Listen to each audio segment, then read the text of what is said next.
নমস্কার বন্ধুরা, আপনাদের সবাইকে একেবি কলকাতা ব্লগে স্বাগত জানাই। আপনারা থাম্বনেল দেখে বুঝতেই পেরে গেছেন আজকে আমি কি দেখাতে চলেছি। দেখুন, এটা আমার প্রথম ব্লগ, ঘোড়ার ব্লগ। তো আমি পশু পাখির ভিডিওর সাথে সাথে কলকাতার আশেপাশে বা বাইরে আরো কি দেখার আছে, কোথায় কম পয়সায় যেতে পারবেন, একদিনে একটু ঘুরে আসতে পারবেন, তো সেই সব তথ্য আমি তুলে ধরার চেষ্টা করব। তো দেখুন, আমি ঠাকুর দেবতা, মন্দির এইসব বিষয়ে অত অভিজ্ঞ নই, কিন্তু যতটা যা ইনফরমেশন আমি পাবো সেটাই আপনাদের তুলে ধরার চেষ্টা করব। আর কিভাবে যাবেন, খরচই বা কত হবে, সেটা ভিডিওটা দেখতে থাকুন, সব কিছু জানতে পারবেন। তো বেশি আর দেরি না করে চলুন শুরু করা যাক।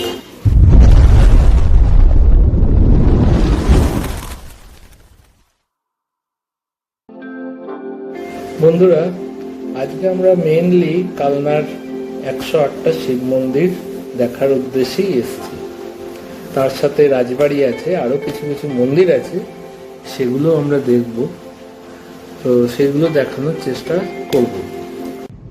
বন্ধুরা, আমরা পার্সোনাল গাড়ি করে কল্যাণী রোড হয়ে, তারপর বর্ধমান রোড হয়ে কালনা পৌঁছাবো। আপনারাও গুগল ম্যাপের সাহায্যে কল্যাণী রোড হয়ে বর্ধমান রোড হয়ে আসতে পারেন।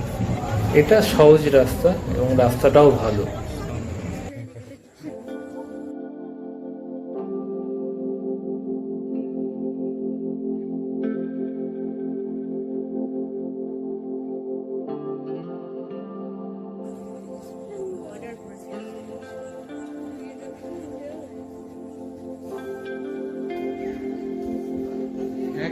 একই 108টা পুরো আর কি, ওটা হ্যাঁ, এটা একটা সার্কেল। সুন্দর না?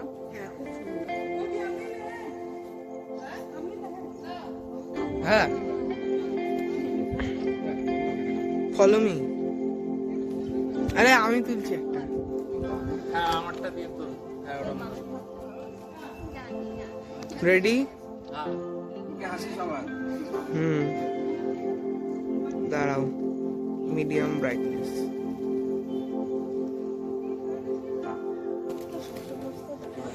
বন্ধুরা, আমাদের ফটো সেশন শেষ। এটা হচ্ছে 108টা শিব মন্দির।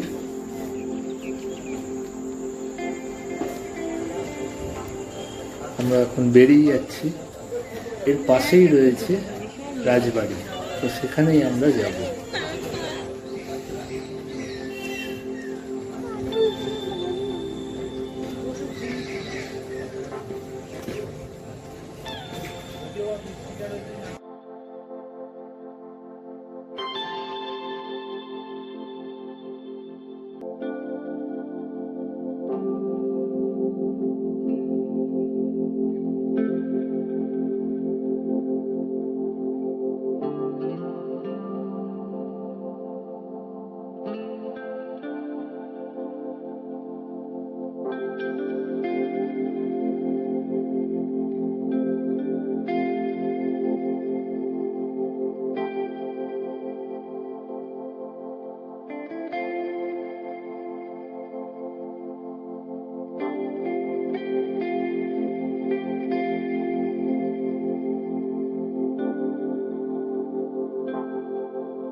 রাজবাড়ি আছে।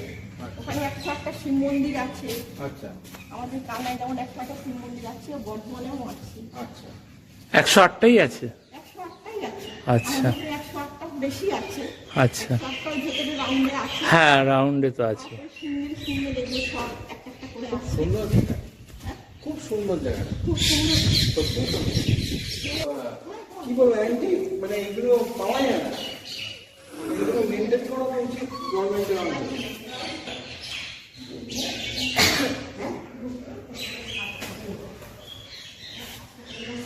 এখানে রাধাকৃষ্ণ মন্দির কি সুন্দর এখানে ইয়ে করা রয়েছে।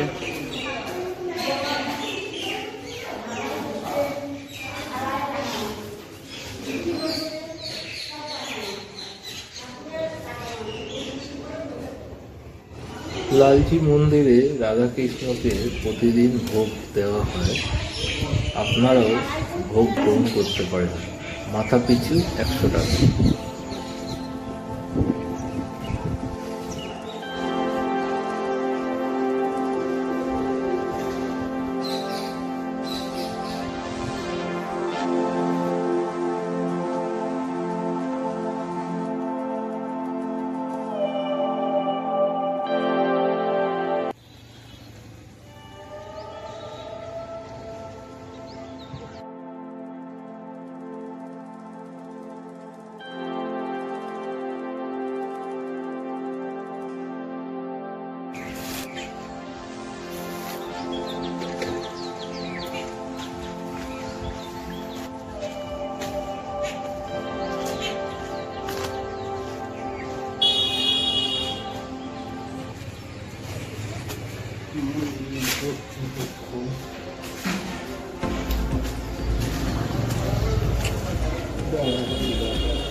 এইগুলো কি বলুন তো, ভালো লাগে দেখতে ভিডিওতে।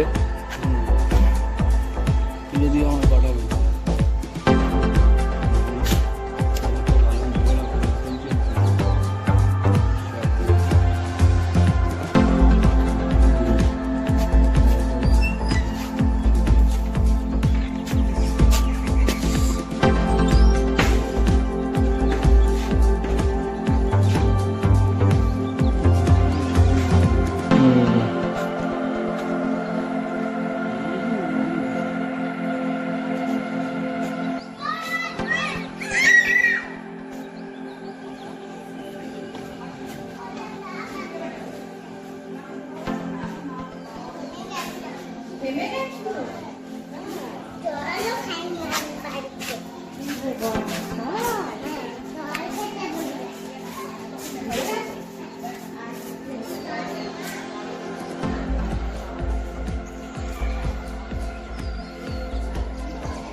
খালি একটু এমনি আমি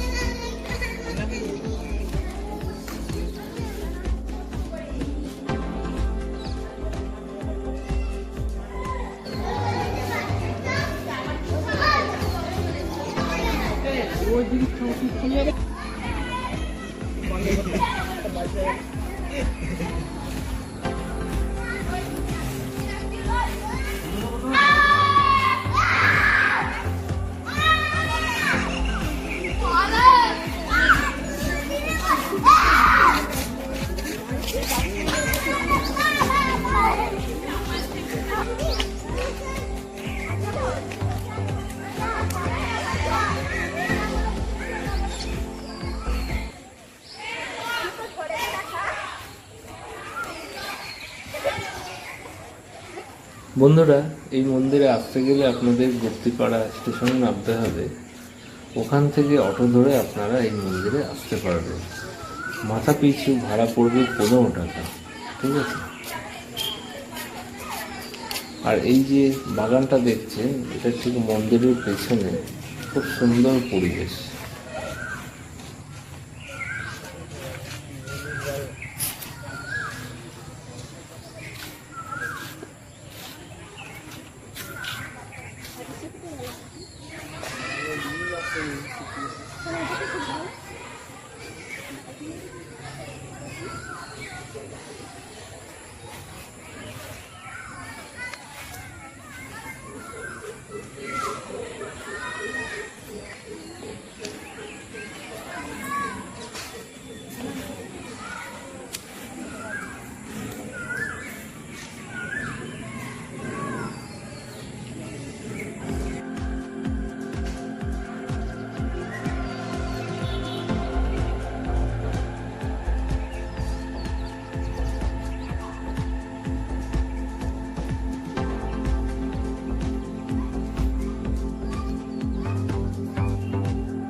তো আপনারা আসবেন কিভাবে? দেখুন, আপনারা আসতে পারেন শিয়ালদা থেকে কাটোয়া লোকাল ট্রেন আছে, আর এক আছে হাওড়া থেকে কাটোয়া লোকাল ট্রেন আছে।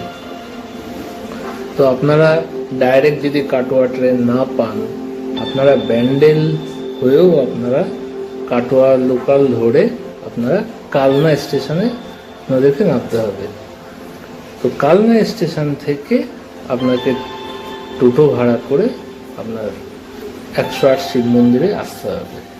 তো আপনারা কখনোই রিজার্ভ করবেন না, রিজার্ভ করলে পয়সা বেশি যাবে। আপনারা সিঙ্গেল যেখানে যাবেন মন্দিরে, সেখানে সিঙ্গেল ভাড়া করেই দেখতে যাবেন, তাতে আপনাদের পয়সাটা বাঁচবে। ঠিক আছে? ভিডিওটা ভালো লেগে থাকলে অবশ্যই লাইক, শেয়ার ও সাবস্ক্রাইব করে পাশে থাকবেন। ধন্যবাদ।